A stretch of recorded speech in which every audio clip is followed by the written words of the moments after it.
9 women in Kenya die daily from cervical cancer, according to statistics from the Ministry of Health. We meet Millicent Kagonga in Nairobi's Kariobangi North area, who is a cervical cancer survivor having healed from the deadly disease.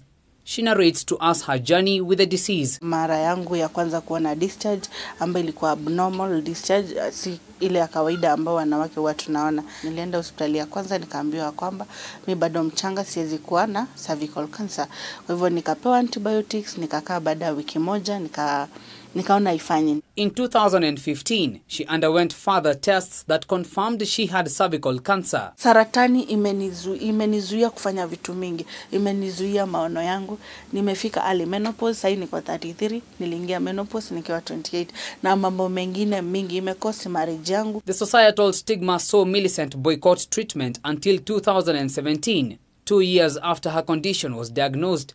One of the challenges she faced was the failure of machines, especially at the Kenyatta National Hospital. Sometimes inafika mahali unasikia NHIF wanakuambia ulipe 2 years ndio uweze kupata matibabu, that is 12,000, na unapata ni ngumu sana. After discovering the challenges that her fellow women were going through, Millicent formed an organization for patients with various types of cancer, which she says will continue to benefit hundreds of mothers if donors intervene. Tangu tuanzishe 2017, tumekuwa tukitembea pamoja na tumekuwa able kusimamisha stigma ambayo ilikuwa kwa hii community. The biggest lesson that Millicent learned after getting sick and recovering is the importance of mothers taking their girls to hospital to get the HPV vaccine, key in cervical cancer prevention. Usiache mtoto wako kuje kwako baada ya miaka 20, miaka 30 anakuuliza mbona haukunizuia. The cells of the cervix form abnormal growth and also multiply abnormally.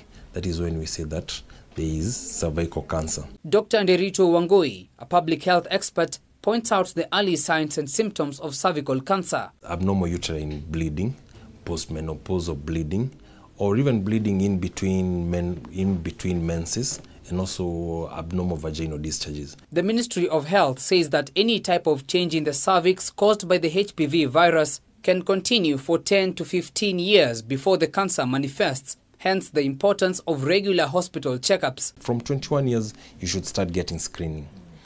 Once you're screened, for those who are not yet to the age of screening, that is our young girls, preteens, those who have not yet gotten to teenage years, we are advising them to get vaccinated. According to the Centers for Disease Control and Prevention, CDC, the HPV vaccine is administered to those between the ages of 9 and 14.